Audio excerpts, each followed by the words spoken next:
لائق الاحترام معزز سامعین کرام اور میرے پیارے بزرگوں دینی بھائیوں، السلام علیکم ورحمۃ اللہ وبرکاتہ۔ گزشتہ ہفتے کی طرح آج بھی بہت ساری باتیں ہیں ذہن میں اور تعلق تقریباً وہی ہے، لیکن افسوس یہ ہے کہ بے شعوری کا اور بے احساسی کا یہ عالم ہے کہ ابھی تک مسجد خالی ہے، اور شاید اللہ تعالیٰ نے انہی انعامات کی قدر نہ کرنے کی بنا پر ہم لوگوں کو یہ سزا دی ہے۔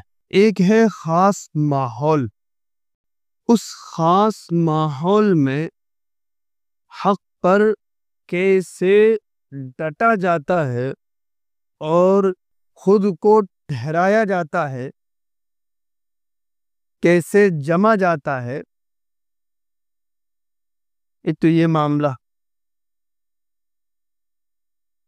اور پھر ایک خاص ماحول میں حق کی تبلیغ کیسے کی جاتی ہے، دوسرا معاملہ۔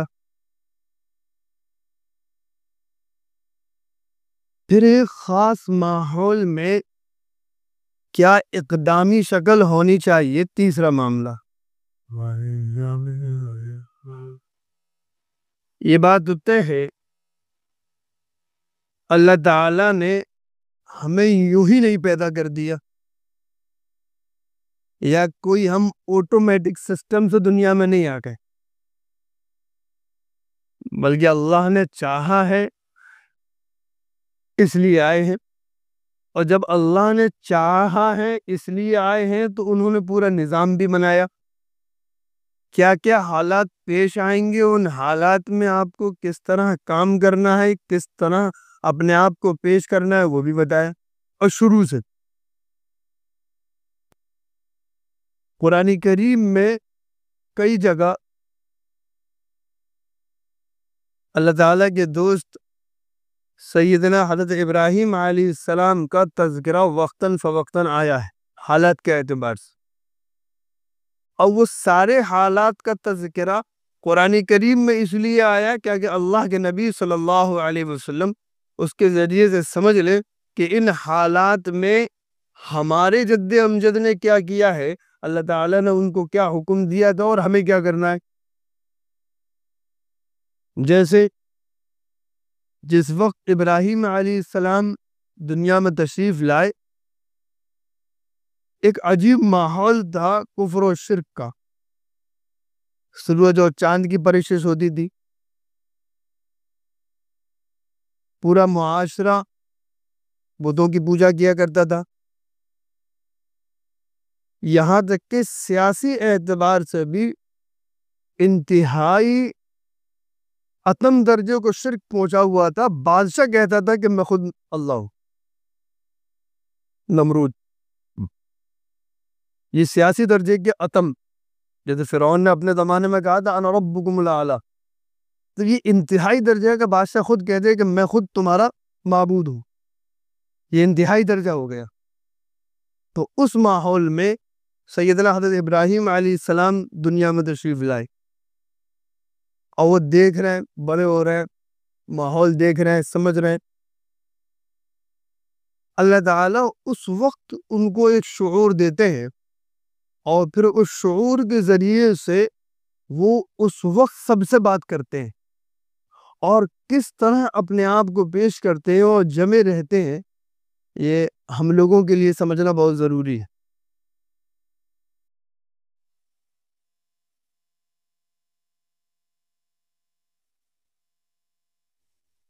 اپنے والد صاحب سے ابراہیم علیہ السلام بات کرتے ہیں، وہ یہ کہتے ہیں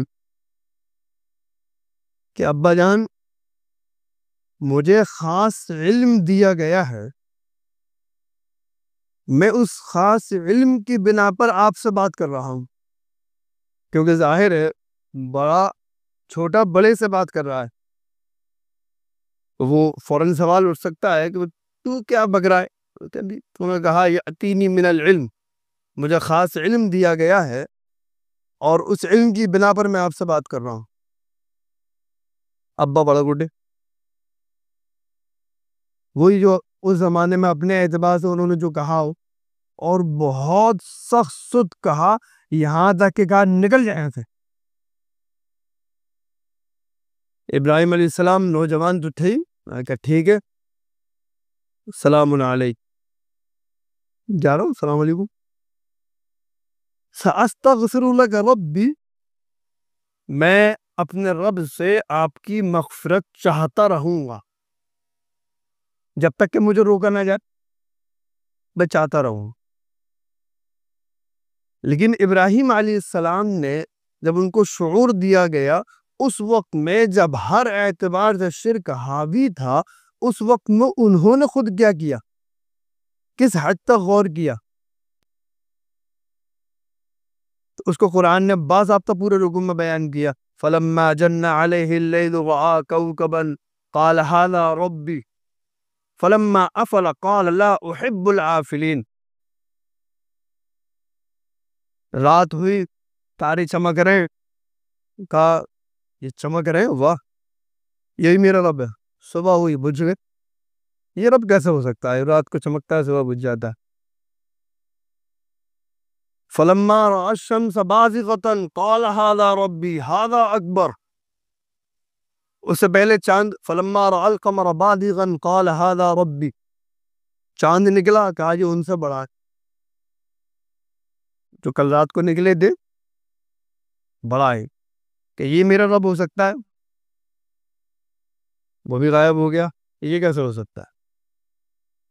پھر سورج نکلا، فَلَمَّا رَأَى الشَّمْسَ بَازِغَةً قَالَ هَٰذَا رَبِّي هَٰذَا أَكْبَرُ، یہ تو سب سے ہی بڑا ہے، اور جو تو بہت ہی زیادہ روشنی کر رہا ہے، چاند سے بھی کر رہا ہے، سورج سے بھی کر رہا ہے، وہ بھی بجھ گیا، یہ بھی ڈوب گیا، یہ کیسا رب ہو سکتا ہے، یہ بھی ڈوب گیا۔ تو غور ابراہیم علیہ السلام نے اس وقت میں جن چیزوں کی پوجا کی جاتی تھی، خاص طور سے ان کے بارے میں غور کیا، خود غور کیا، اور غور کرنے کے بعد یہ طے کیا کہ یہ رب نہیں ہو سکتا، اور جب یہ رب نہیں ہو سکتا تو مجھے اس کی عبادت نہیں کرتی، رب تو کچھ اور ہے۔ تو پھر انی وجہت وجہی للذی فطر السماوات والارض حنیفا وما انا من المشرکین، یہاں انہوں نے ایک اعلان کیا، میں تو اس ذات کی طرف متوجہ ہوتا ہوں جس نے اس پورے زمین و آسمان کو پیدا کیا اور درست درست پیدا کیا، آڑا ترچا پیدا نہیں کیا، وما انا من المشرکین، اور میں مشرکین میں سے نہیں ہوں، میں اس کے ساتھ کسی کو شریک نہیں ٹھہرا ہوں۔ بہرحال آزمائشوں کو دور شروع ہوتا ہے، جب غور کر لیا، بات کر لی۔ اب ایک مرتبہ ایسا ہوا جب ابا سے بات ہوئی، وہ نہیں مانے، انہوں نے کہا یار یہ تو نرمی سے کام چل نہیں رہا، لگتا ہے کوئی لوجک دکھانا پڑے گا، اپنے اس میں کہہ سکتے ہو اپنی زبان میں۔ انہوں نے کہا اچھا، انتظار کیا، یوم الزینہ، ایک دن ہوتا ہے، اس وقت میں آتا تھا جو سارے بستی کے لوگ نکل کر ایک میدان میں جاتے تھے اور وہاں ایک خاص قسم کی پوجا کیا کرتے تھے، پورا شہر خالی ہو جایا کرتا تھا کہ ابراہیم تو چل، کہنا میں نہ جا رہا، میری طبیعت ٹھیک نہیں گئے۔ جب سارے خالی ہو گئے تو گئے بت خانے میں، اور بت خانے میں جا کے، آج کے زمانے میں کلہاڑی کہہ لو، اس زمانے میں جو بھی رہا ہو، وہ اوزار لیا، وہ آلہ لیا، اور جتنے بھی چھوٹے چھوٹے بت تھے، چھوٹے سب کو توڑ دیا۔ اب ایک طبیعت میں ایک مزہ سوجا، عقل میں ٹھکان لگانے کے لیے وہ لیا، جس سے توڑا تھا وہ سارا کا سارا وہ لے کر، اور سب سے بڑا جو بت تھا اس کے گلے میں ڈال دیا۔ اب جب سب جو چاہ گئے، چلے گئے واپس کر کرو کے کہا۔ اب سب لوگ جب واپس آئے وہاں سے، وہاں کے دیکھا یہ کیا بتوں کا، اب آپ سوچو، اس کا تصور اب کر سکتے ہو آپ، مطلب کتنا بوال مچا ہوگا، اس کا تصور اس وقت میں کرنا بہت آسان ہے، یہ مشکل نہیں ہے۔ آپ سوچ لو، اگر ہمارے اس وطن عزیز میں اگر کسی بت خانے کا یہ حال ہو جائے تو کیا حال ہوگا، مطلب کیا حال ہوگا، بس وہی سمجھ لو، مطلب حکومت ان کی، سرکار ان کی، سب کچھ ان کا، بڑا معاملہ ہو گیا نا، بادشاہ ان کا، سب کچھ ان کا، کہنا تو اس کا آپ تصور کر سکتے ہو، وہ اکیلا بندہ بھائی کس نے کیا، کس نے کیا، کس نے کیا، کس نے کیا؟ تو لوگوں نے کہا ارے وہ ایک نہیں ابراہیم، وہ کچھ کہتا پھرتا ہے ہمارے بتوں کے بارے میں، ہو نہ ہو یہ کام اسی کا ہے، بلا کے لاؤ، پکڑ کے لائے، یہ کس نے کیا؟ اچھا ان کے بڑے سے پوچھو نا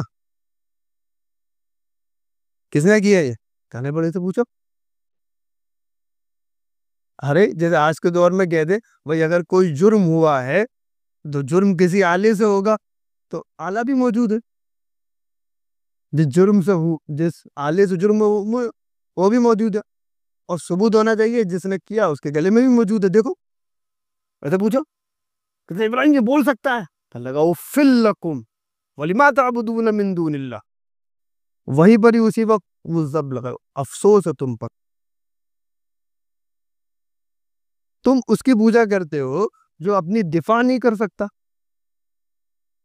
جو بول نہیں سکتا، جو اپنے بارے میں بتا نہیں سکتا، تم اس کی پوجا کرتے ہو۔ اب لوگوں کا ماتھا ٹھنگا، بات تو صحیح ہے رہا، جو اپنا دفاع نہیں کر سکتا تم اس کی پوجا کرتے ہو، وہ بھی اللہ کو چھوڑ کر، اور کیسے تم عقل مند لوگ ہو؟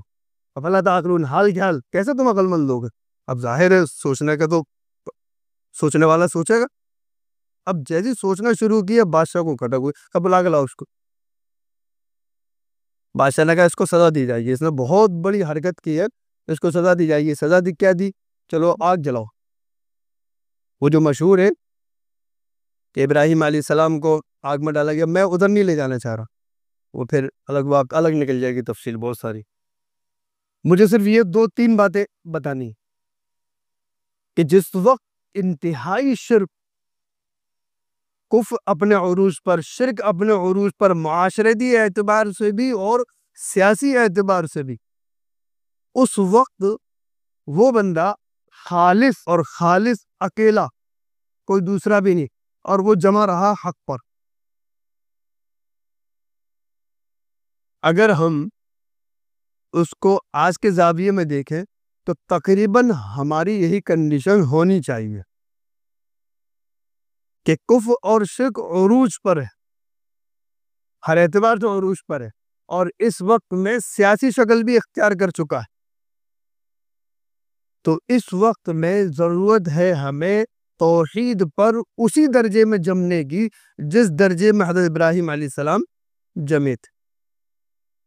افسوس یہ ہے کہ ہم لوگ اس قدر جم نہیں پا رہے ہیں جس قدر جمنا چاہیے۔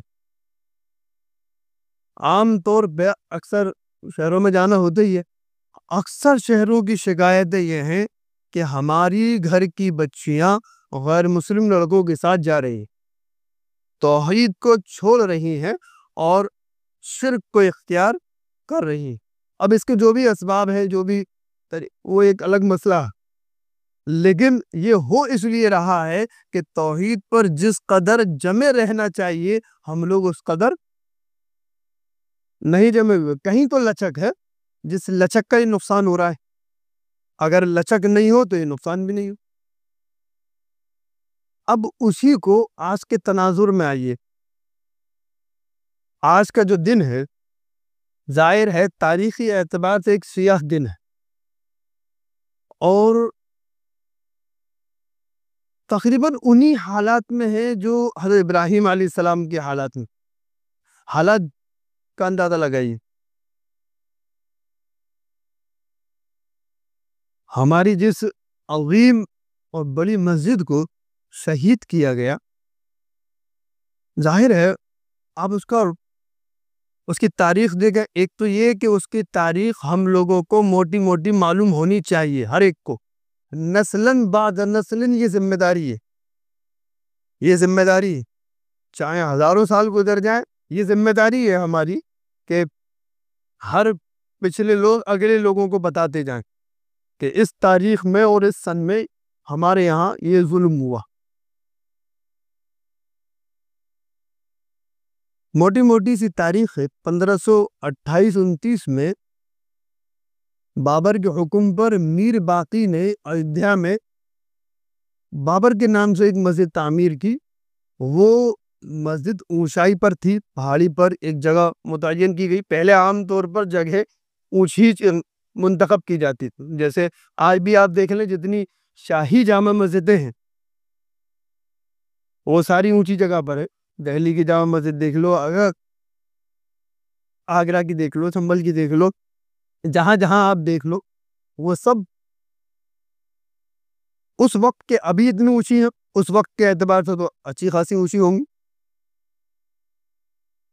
وہ اس وقت کا ذہن تھا، دماغ تھا کہ وہ اونچی ہونی چاہیے، دور سے نظر آنی چاہیے. یہ سب ایک بہت سارے آنے والے دوروں میں نیچے سڑکیں بنیں گی تو اوپر ہونے چاہیے، بہت ساری چیزوں تو محفوظ رہے. تو یہ سب چیزیں ہوا کرتی تھی ذہنوں میں. بہرحال وہ اپنی جگہ پر، کسی کی جگہ نہیں تھی، اس جگہ کچھ بنا ہوا نہیں تھا، بالکل صاف اور شفاف جگہ تھی، وہاں بنائی گئی. 300 سال بغیر کسی تنازع کے وہاں عبادت ہوتی رہی. کتنی سال؟ 300 سال. 1528 سے لے کر 1850 تک.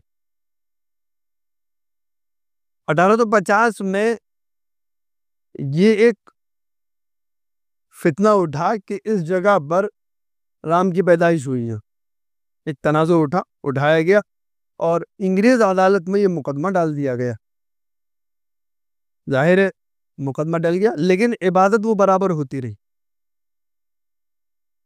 اور وہ تھوڑے بہت بھی نہیں، پورے 100 سال. کتنی سال؟ پوری 100 سال. 1949 میں جب انگریز جا چکے تھے، اب وہاں پر کیونکہ اب جا چکے انگریز، یہاں پر ان لوگوں کی حکومت آ گئی جو انہی کو معبود سمجھتے ہیں. انگریز تو کسی کو معبود سمجھتا ہی نہیں تھا. وہ تو یا تو کمیونسٹ ہے یا پھر اللہ کو مانتے تھے، عیسیٰ علیہ السلام کو مانتے تھے. تو اس لیے ان کے یہاں معاملہ دوسرا تھا، اس لیے یہ بات چل رہا تھا. 1949 میں وہاں مورتی رکھ دی گئی اور تالا لگا دیا گیا. یہ یہاں کی عدالت میں معاملہ گیا، یعنی آزادی کے بعد عدالت میں معاملہ. انہوں نے دعویٰ کیا کہ یہ جگہ مندر توڑ کر مسجد بنائے گئے. تو ہمارا پہلا دعویٰ یہ تھا کہ مسجد کبھی بھی مندر توڑ کر نہیں بنائی جاتی، مکان توڑ کر نہیں بنائی جاتی، کسی کے مکان پر قبضہ کر کے نہیں بنائی جاتی. تو مندر توڑ کے کیا بنائی جائے گی؟ یہ ان کا دعویٰ تھا اور ہمارا دعویٰ یہ تھا. 1950 سے ہی مختلف تنظیمیں جس میں جمیعت علماء ہند بھی شامل تھی اور عدالت پہنچتے ہیں. 1986 میں 20 کی تاریخیں اس لیے غائب کر رہا ہوں تاکہ یہ 2-3 موٹی تاریخیں آپ کو یاد رہیں. 1986 میں اس کا تالا کھول کر اس میں پوجا کی اجازت دی گئی.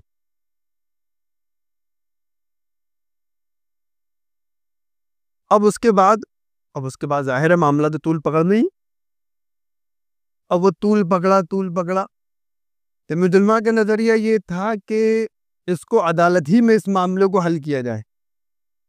مسجد کم سے کم جو مسجد کا جو اسٹرکچر ہے، جو ڈھانچہ ہے کم سے کم وہ تو باقی ہے، لیکن کچھ سیاسی شور کرنے والے لوگ جن کو دور اندیشی نہیں ہوتی ہے، وہ بس پبلک کی زندہ باد اور اس وقت کی جے جے کار وہی سب کچھ ہوتی ہے. ان جیسے لوگوں نے اس وقت اس معاملے کو طول دے دیا.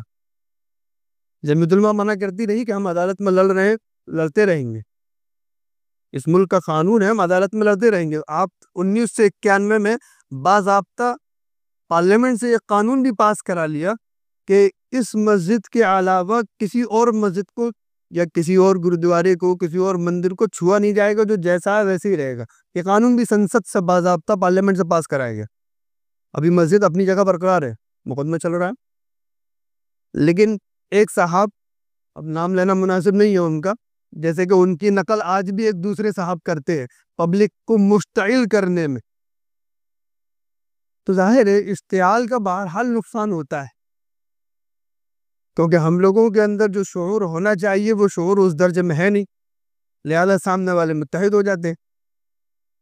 تو اس وقت نقصان ہوا، اور وہی نقصان ہوا کہ انہوں نے مشتعل کیا اپنی پبلک کو، اور ان سے بہت منع کیا گیا۔ نتیجے میں کہ سامنے والے لوگ متحد ہوئے اور وہ مشتعل ہوئے، تو پھر مسجد ہاتھ سے چلی گئی۔ اب جب مسجد ہی چلی گئی ہاتھ سے، وہ جو بنا ہوا تھا، جو مسجد کی تعمیر جو بنی ہوئی تھی اس وقت میں، ظاہر ہے وہ ختم ہی ہو گئی۔ اب تو معاملی ہاتھ سے چلا گیا، پھر کیا رہ گیا آدمی؟ وہ جب تک باقی رہتی، یقین جانیے وہ آج بھی باقی رہتی۔ اگر وہ اشتعال انگیزی اس وقت نہیں ہوتی، اس طرف سے اتنی سی ہوئی، اس طرف سے ظاہر ہے زیادہ ہوئی، اس زیادتی کا نتیجہ ہم نے دیکھ لیا، جس کا نقصان ہم لوگ آج تک برابر بھگت رہے۔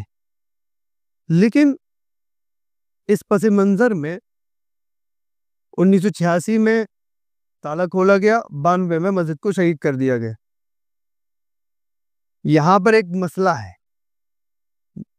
مسئلہ یہ ہے کہ دیکھو، یہ فیصلہ جو ہے پھر مقدمہ چلتا رہا، اور 1919 میں یہ فیصلہ آئی۔ بس میں نے آپ کو بیچ میں 4 تاریخیں بتائی ہیں، 1528 29 1850 1949 1986 1992 اب ڈائریکٹ 2019 مقدمے کا فیصلہ۔ بس یہ 5-6 تاریخیں موٹی موٹی ہر ایک کے ذہن میں رہنی چاہیے، وہ بھی اس لیے کہ ہمیں اگلوں کو بتانی، اس لیے رہنی چاہیے کہ ہمیں اگلوں کو، ہمیں اپنے گھر پہ بتانی ہے بالترتیب کہ اس طرح سے یہ ہوا۔ جب فیصلہ آیا سب سے بڑی عدالت کے ہندوستان کی، تو ان کی جتنی بھی باتیں تھیں وہ ساری انہوں نے مانی۔ ہم جن چیز پر مقدمہ لڑ رہے تھے وہ یہ تھی کہ مسجد مندر توڑ کر نہیں بنائے گی، بالکل صحیح بات ہے۔ تو اس اعتبار سے ہم مقدمہ جیت چکے تھے۔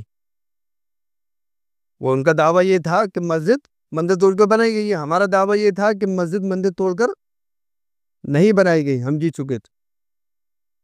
ان کا دعویٰ یہ تھا کہ رام جنم بھومی یہی ہے، اس جگہ پیدائش ہوئی ہے، وہ اس کو ثابت نہیں کر سکے۔ ہمارا دعویٰ تھا کہ نہیں ہے، وہ اس کو ثابت نہیں کر سکے، یہاں بھی ہم جیتے۔ اس کے اور بھی کئی نکات ہیں، لیکن یہ 2 اہم نکات ہیں جو ہم جیتے تھے۔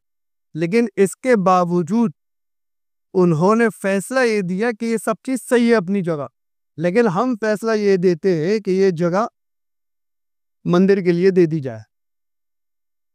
اب ظاہر ہے انہوں نے جو فیصلہ دیا ہے وہ فیصلہ ثبوت اور شواہد کی بنا پر نہیں دیا۔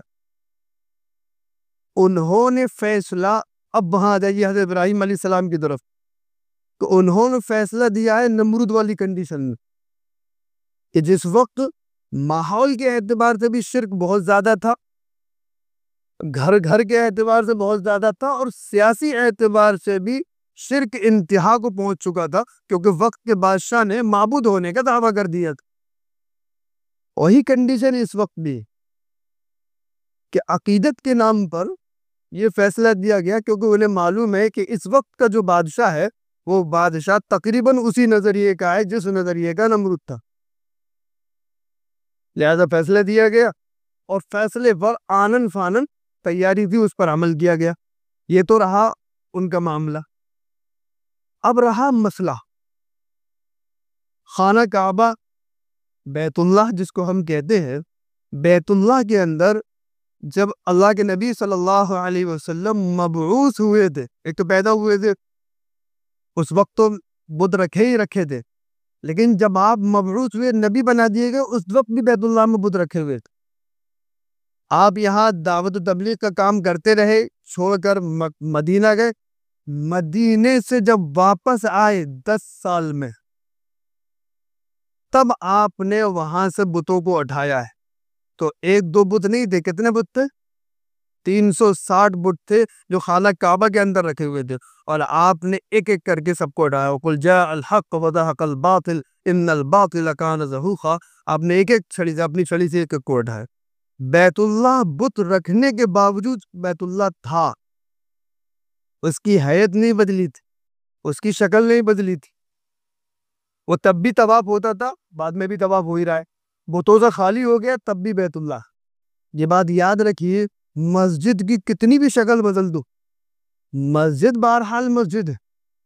یہ تو حالات ہے کیونکہ یہاں کا جو معاملہ اور لاٹھی اور بھینس والا ہو چکا ہے، جس کے ہاتھ میں لاٹھی اسی کی بھینس. تو لاٹھی تو ہاتھ بدلتی ہے، یہ ہاتھ والا تو ہر وقت نہیں رہتا، وہ تو چلا گیا. لاٹھی اپنی جگہ موجود رہتی ہے، تو لاٹھی تو ہاتھ بدلتی ہے، کل کسی اور کے ہاتھ میں ہوگی.